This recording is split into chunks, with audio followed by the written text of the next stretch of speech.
পঞ্চায়েতে বিডিও অফিসে যে মাছের খাবার থাকে সেই মাছের খাবার এনে এই পার্সোনাল পার্টি অফিসে রেখে এগুলো রাতের অন্ধকারে বিক্রি করতো।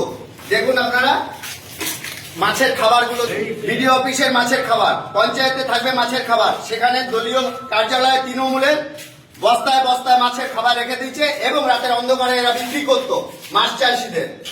কিভাবে সাধারণ মানুষের কিভাবে হেনস্থার শিকার হচ্ছে, যারা মাছ চাষি তারা তাদের মাছের খাবার পাচ্ছে না বিডিও অফিস থেকে, পঞ্চায়েত থেকে, কিভাবে তৃণমূলের পার্টি অফিসে। এরপরে আমাদের পাশে একটা ওদের তৃণমূলের পার্টি অফিস আছে, কিভাবে 200-250 তাবু ত্রিপল ওর মধ্যে ঢুকিয়ে রেখেছে। দেখুন সাধারণ মানুষ বর্ষা প্লাবের দিনে কাদা বেঁকে ঘরে থাকতে পারছে না, পঞ্চায়েতে দিনের পর দিন পৌঁছাচ্ছে, পঞ্চায়েতে ত্রিপল নেই, কিছুই নেই। আপনারা আসুন দেখুন কত ত্রিপল এখানে তৃণমূলের পার্টি অফিসে আছে, খাবার মজুত করা আছে, আরো কিছু ছিল।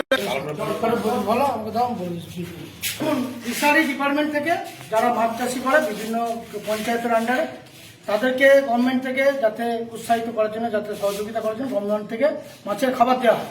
সেই মাছের খাবার কিন্তু মানুষ পেত না, তাই সেগুলো তৃণমূলের কার্যালয়ে বস্তাবন্দি করে রেখে তারপরে সেগুলোকে কালো বাজারে বিক্রি করা হতো। এই কাজগুলি তৃণমূলের শিবদাস মন্ডলের নেতৃত্বে, তার অফিস থেকে এগুলি পাওয়া গেল। সাধারণ মানুষ আজ এসছে। এই অফিসে কে বসতো? শিবদাস মন্ডল। শিবদাস মন্ডল তৃণমূলেরই আইএনটিসি নেতা। এই কারখানাগুলি থেকে তোলা তুলে খেত, এখন বর্তমানে ঘরে লুকিয়ে বসে আছে। এবং তার অফিস থেকে এই খাবারগুলি মাছের পাওয়া গেল, যেগুলো মানুষ পেলে হয়তো আগামী দিনে মাছ চাষ করতে সুবিধা হতো, তাদের একটু লাভ হতো, কিন্তু তারা পায়নি।